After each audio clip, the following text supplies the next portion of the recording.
Hey everybody, it's Dave the Klone Maresca coming back with another edition of 15 minutes of movie memory madness.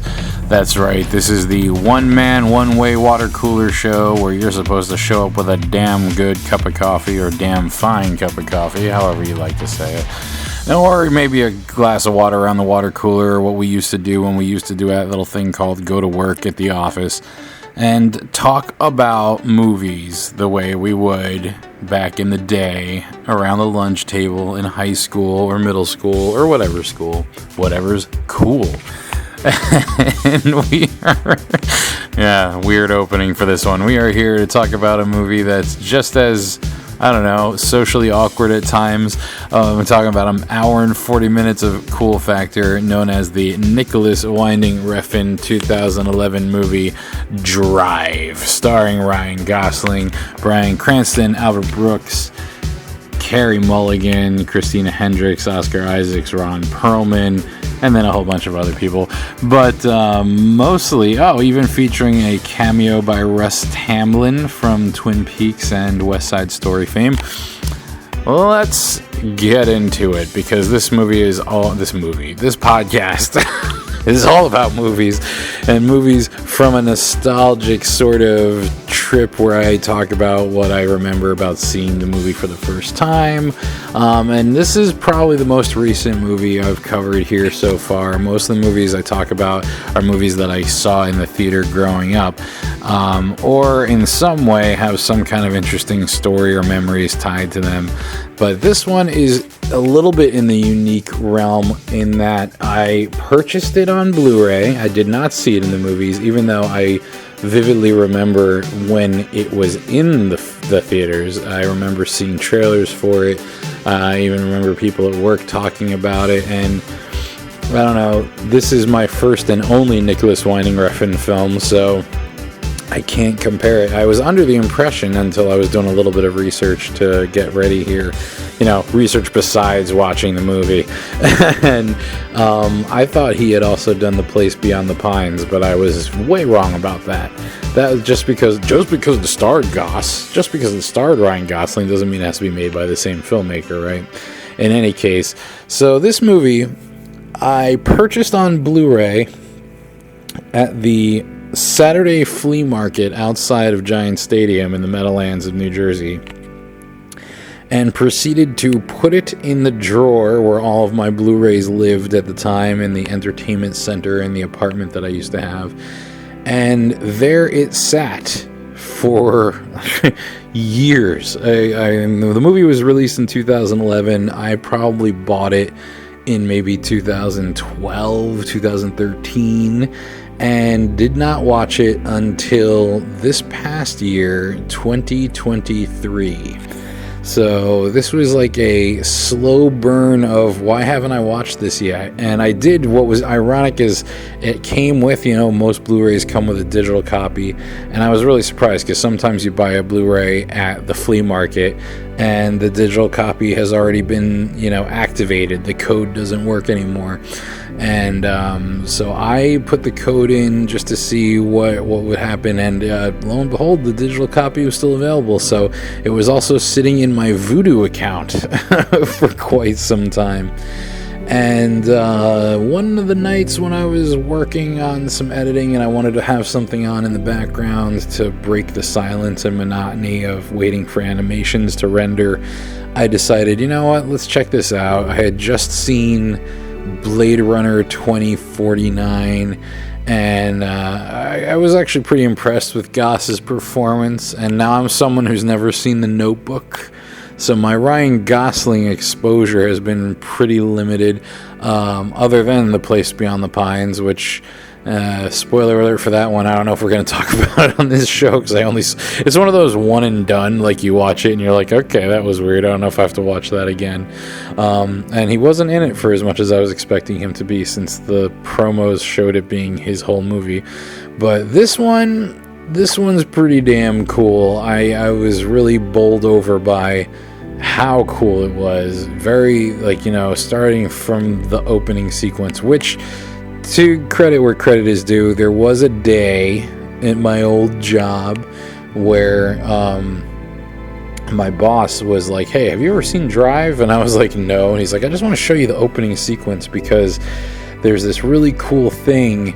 I mean, when you talk about the subtleties of filmmaking, where, the whole idea is he's a wheelman, he's a getaway driver. He has a little speech he gives to all of his, and that's his name. The character's name is Driver. They never name this guy. It's almost like in Fight Club when you realize that the whole movie's gone by and they haven't given a name to Ed Norton's character. He's just the narrator.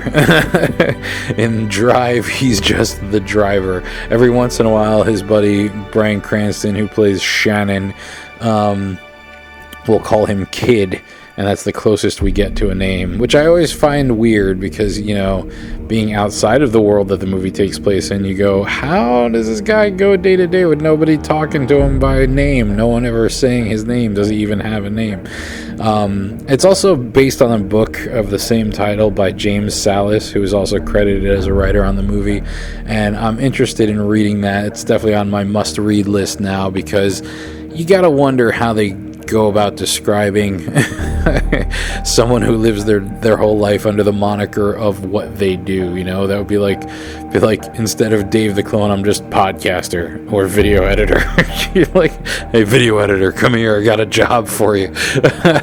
So, but the opening sequence of the movie, we're on a job with the driver, and he has like some little, ritualistic things he does. Like he has a wristwatch that he puts around the steering wheel, around a part of the steering wheel, so he can always check the time. And his whole spiel with his clients is, you get a place, you get a time, I pick you up, and 5 minutes before that, you got me for 5 minutes. 5 minutes before that 5 minutes starts, and 5 minutes after that 5 minutes starts, anything happens, that's on you. But during that 5 minutes, I'm all yours. So it's like a very specific and meticulous form of freelance criminal that this guy operates as, right? And he's listening to the radio in the car. He's got the I guess they're in LA, so he's got the Lakers game on. If it's not LA, if I'm wrong about that, whatever city is in, the locals are playing, okay? It's part of how his whole system works. And we see him picking up some guys who just completed a heist. And it's interesting because there are different times where the police are onto him and he has to drive away from the police and hide from the police. Like he'll pull down a blind alley, come out on a different street, pull behind a big box truck and cut the lights, and they'll drive by thinking the car is parked. We also, before he gets to the job, we see him quickly meet with Shannon, played by Bryan Cranston, who's kind of like his mechanic. And he has, he tells him, all right, we got you a Chevy Impala, the most popular car in the city, except in this one we dropped another 300 horsepower into it, so no one's going to be able to keep up with you. And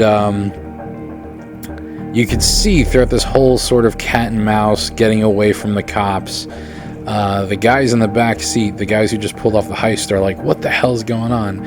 And meanwhile, he's keeping the chase going while we're also listening to the radio. And as he's hearing that the game is getting closer and closer to the end, then he starts heading towards the Staples Center. And when it's sort of like the radio announcer says, all right, and that's the game, that's the buzzer, he's pulling into the garage with police in full pursuit. But because it's the super popular car and there's this huge crowd and it's all kinds of traffic coming from the game, he's able to get in, park, he just gets out of the car and walks away and leaves the other guys, and they're off on their own too.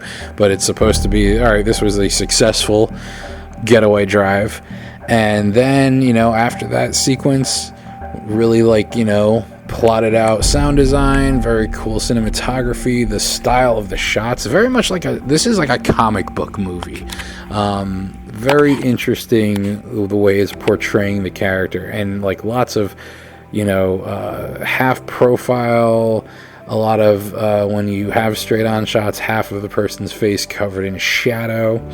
And then we have, as soon as that scene ends, fades to black, fade up on, hard cut on with the city skyline, and now we're in a montage of the driver driving around. Very much it feels like a sequence out of Grand Theft Auto Vice City, or maybe GTA 4, whichever one, where they had the complete rendering of New York. And you got some Kavinsky kicking in, Night Drive, and it's just I remember sitting there, and I wound up just pausing or stopping the stopwatch that I run when I'm doing freelance editing for my clients, so that I can bill by the hour, and deciding to just watch the movie that night, because I remember all right, cool, I'd seen this sequence before, but I never watched it by myself. When you're watching something at work and a friend is showing it to you, sometimes you're kind of half checked out. You're not really as drawn in as when you're watching it yourself. And I was just pulled in by that hard cut to the city skyline and the kicking of the music. You have this really kind of handwriting font going on in a neon pink for the credits, and you're suddenly kind of oh man, I'm getting a vibe here.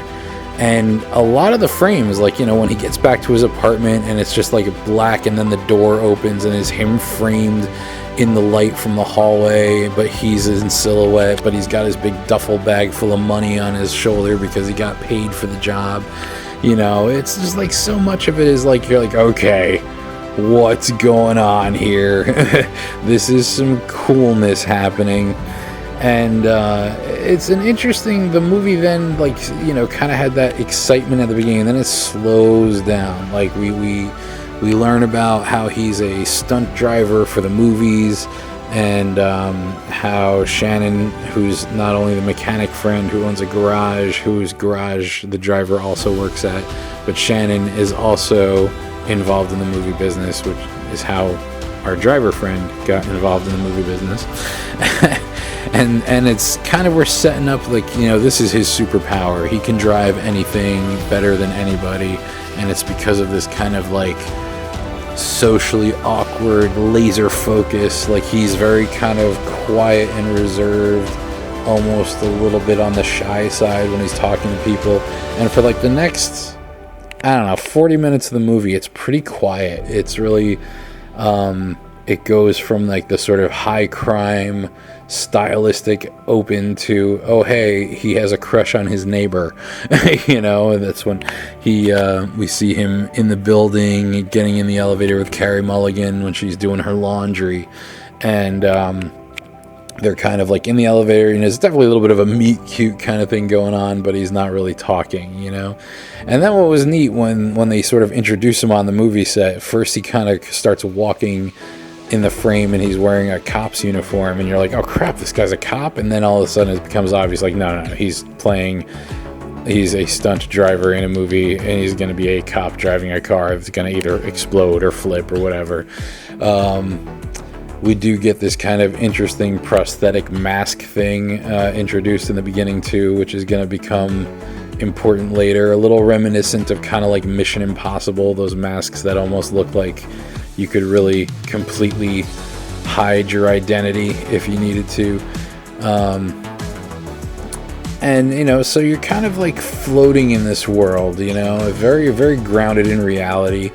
And it's kind of just like this slow burn of him kind of falling for his neighbor. She introduces him to her young son.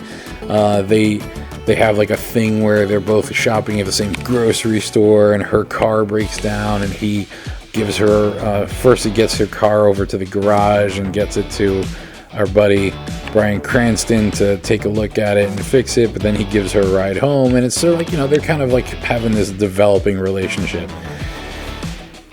There's also, though, a brief introduction to an additional criminal element that Shannon is involved with, played by Albert Brooks and Ron Perlman. These are, I don't know how, they don't show much of their criminal life, but that they're connected to some kind of a mafia, some kind of an organized crime.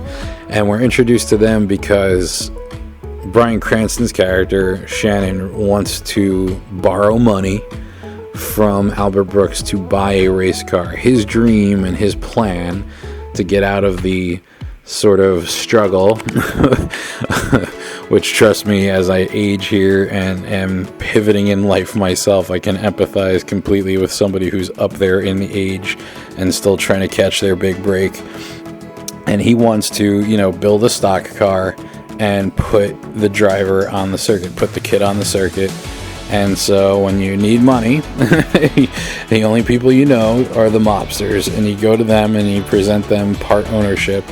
And so, it seems like that was going to be where the movie was going to go. You're sort of like, all right, kind of like, we're in typical mob movie territory, but we still have like these really cool scenes where it's more of like a music video than a movie.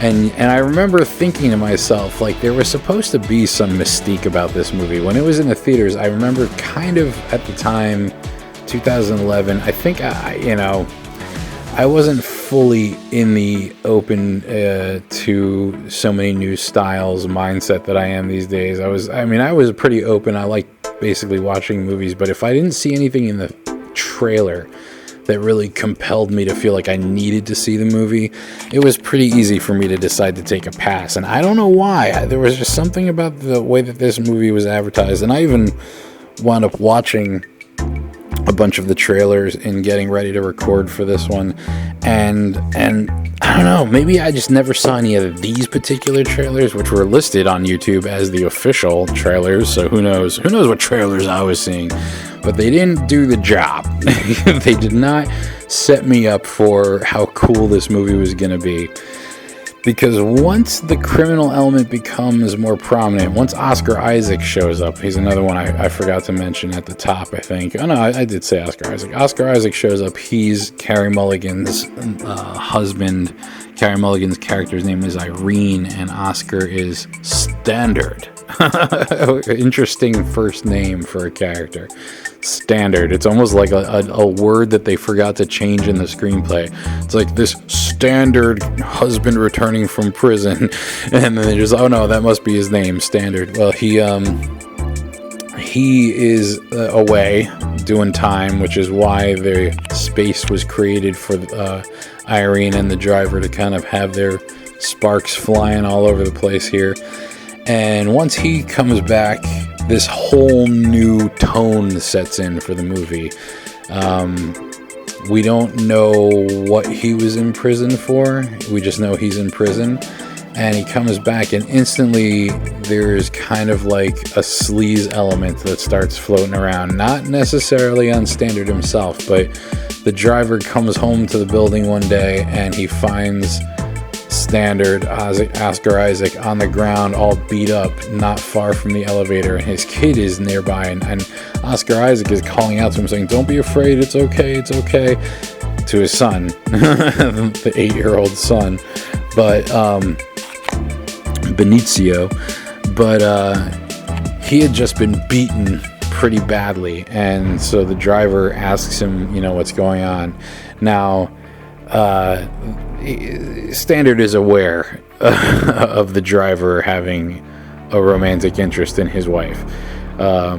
We had this sort of like awkward moment in the hallway when his welcome home party is happening, and she's kind of out there by herself, because she even got to that point of like, anyone from Twin Peaks is aware of, like, when Norma and Hank and Ed, the love triangle of Twin Peaks there. Once the husband comes back from prison, it's all like, hard for everybody. And so she's kind of got that, like, oh man, I really wish I didn't have this husband. I wish I could just get with this driver guy. And she's out in the hallway. Driver comes out in the hallway. They're having their quiet conversation like they always do. And out comes Oscar Isaac, and he's like doing that thing like, oh yeah, I heard you've been hanging around and helping out. Is that true? You've been hanging around, helping out? It's kind of one of these, like, I'm trying to be tough, but I'm not, because I'm on parole and I can't get in trouble fighting. And, we're supposed to sympathize with the driver, but at the same time, there's a part of me that when I watch movies like this, I always think, like, yeah, man, that would be pretty like, I would be pissed. I mean, I guess, are we just supposed to assume if you're the guy in prison and you have a wife outside waiting for you, she's probably sleeping with other people? I mean, that doesn't happen in this movie. In this movie, the driver has, like, this kind of almost chivalry kind of thing going on, like this chivalric code, this like sense of nobility. He lives a very simple life for somebody who does the kind of crime he does, who's got like a big duffel bag full of money. He lives in a very simple apartment. It has like one table and like a little light, and he it's like one of those like lights around a magnifying glass that you see people when they're building fishing lures, or where they're building models or painting. It's almost like, I think in 40-Year-Old Virgin, Steve Carell's character has one and he's using it to paint figurines. You know what I mean? It's like he has one of those and he uses that to work on car parts and engine parts and stuff. It's a very like one of those, like, his life is all about the discipline, and we don't even know what his motivations are in general, and I think that adds something to the movie in a way. But I could hear, for anybody out there who hasn't seen it, listening to this, going, what the fuck, Dave? Like, why do you like this guy? Yeah, I don't know. Something about the way the movie's shot, something about the sort of just kind of tone, the sort of like comic book meets Quentin Tarantino meets David Fincher would be the best way I could kind of describe it without you actually watching it. It even has a little bit of Michael Mann going on, because a lot of these characters, like Christina Hendricks is in it for like 2 scenes, but she's got, she's one of the notable names in the film. Russ Tamblyn, they don't even give him a full close-up in the movie. You kind of like blink and miss him, but when you go to the IMDb page and you're like, Russ Tamblyn? Why would you get like someone like him? I mean, trust me, I'm happy to see him, but like, why is he playing such a little part? But all of this, Albert Brooks, I would say, is like the sort of breakout part in the movie for me, because I've never seen him play a mafia character before. I'm sure there's a movie that maybe even as soon as I'm done recording this, I'll go, oh man, yeah, there was that one movie where he was kind of a badass. But when I think Albert Brooks, I immediately go to like Defending My Life, or Taxi Driver, where he was not anywhere near the level of the taxi driver, right? And in this movie, he is ruthless, like unexpected, and that's the whole thing.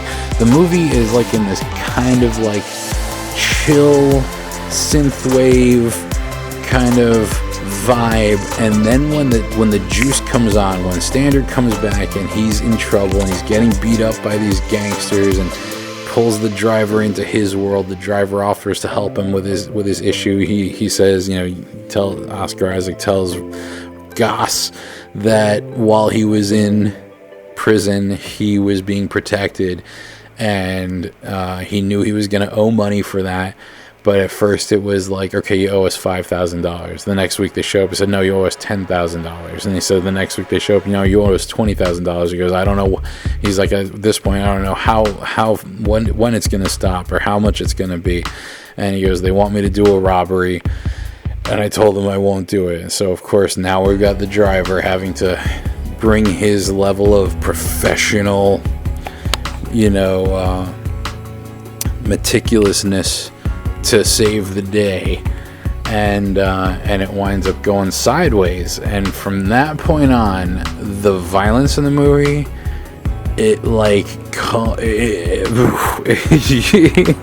I remember literally the first time watching this, when the violence kicks in, it doesn't really stop. It goes from the quiet movie it's been the whole time to holy shit, they let the beast out of the cage.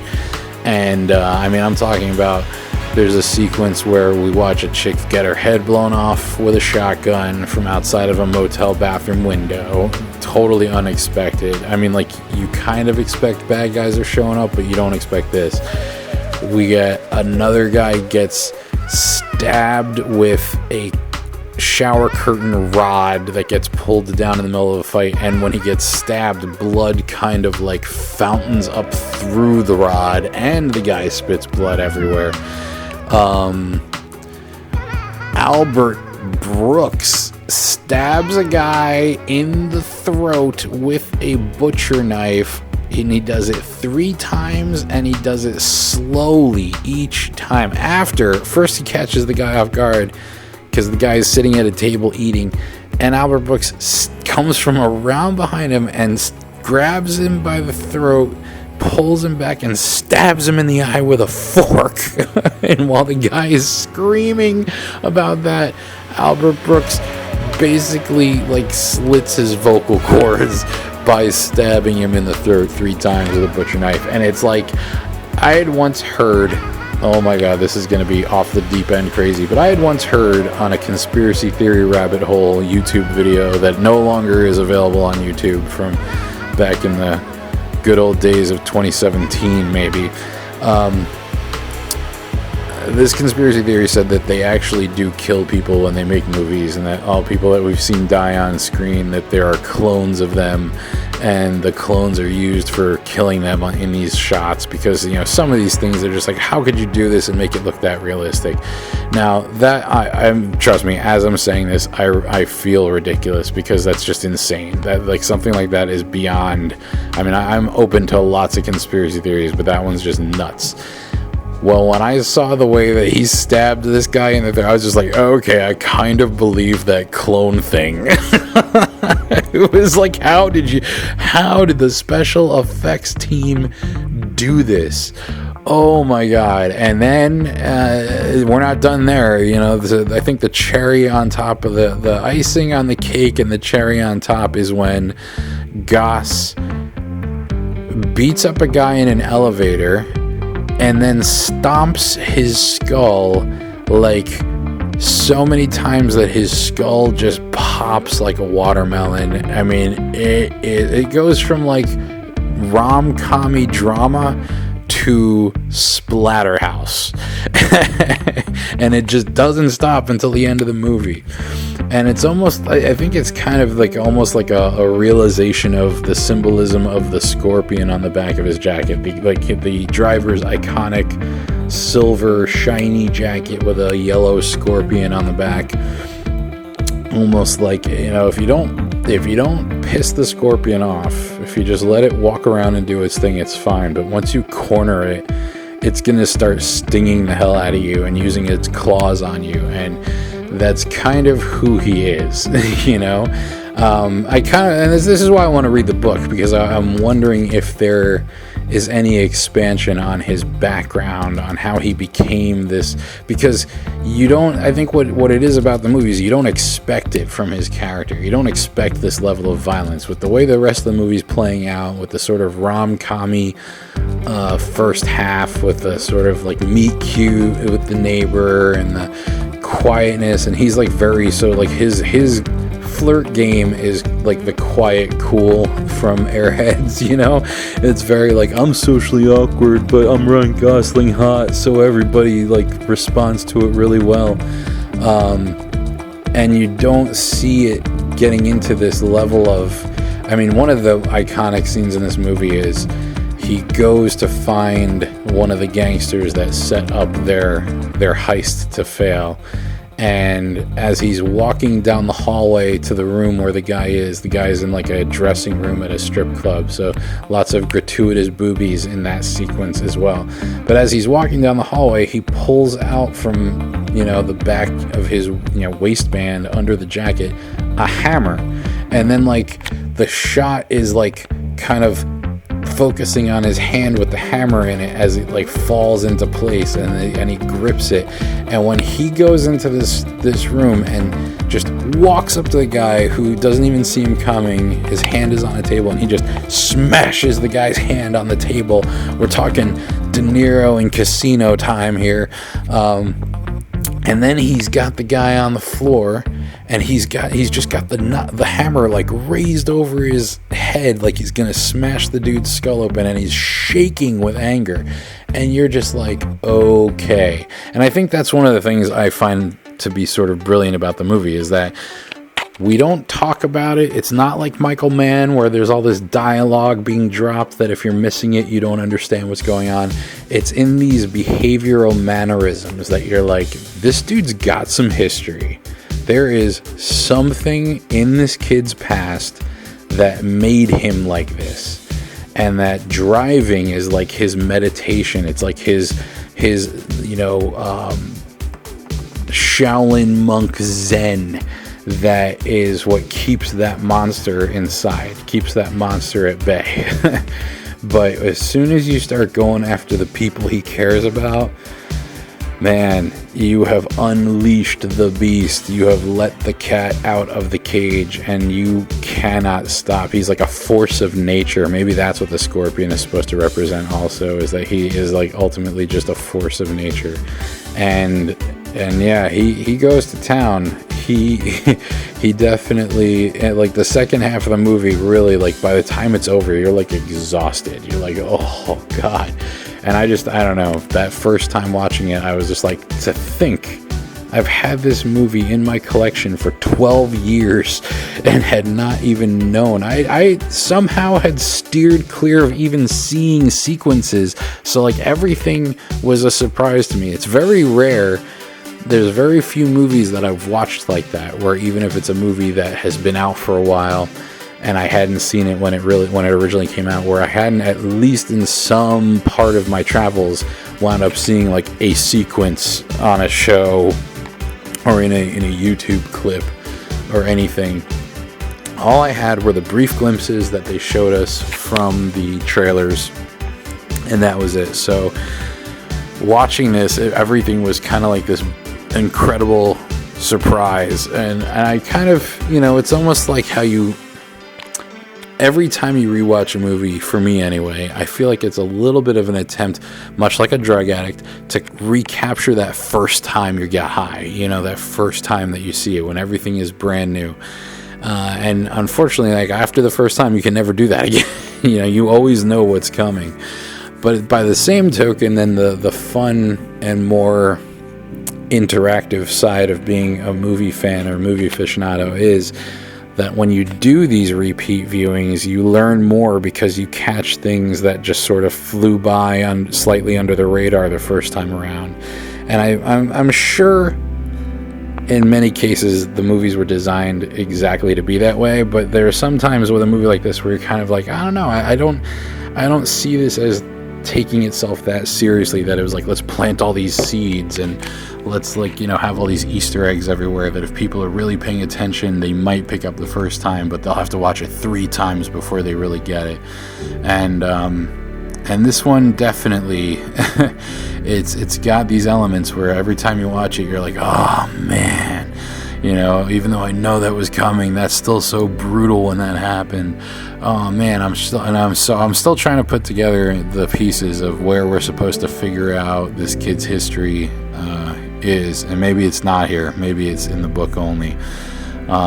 But definitely, Drive is way cooler than I thought it was supposed to be. I think I had heard that it kind of sucked. Maybe like somebody who doesn't appreciate these types of films saw it when I was, when it was out and told me, dude, don't worry with that one. It's kind of a waste of time. I'm saying it's not.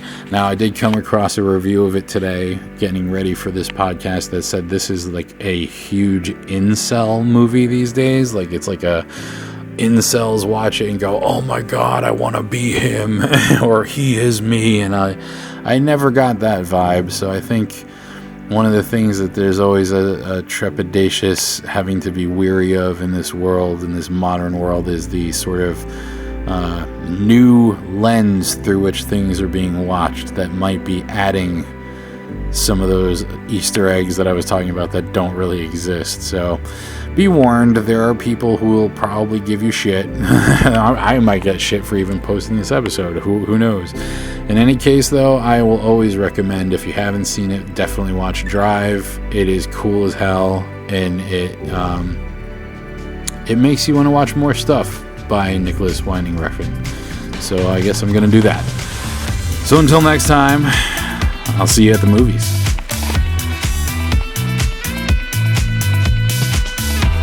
You've been listening to the Hollow9ine Network, bringing you the very best in fan-made media.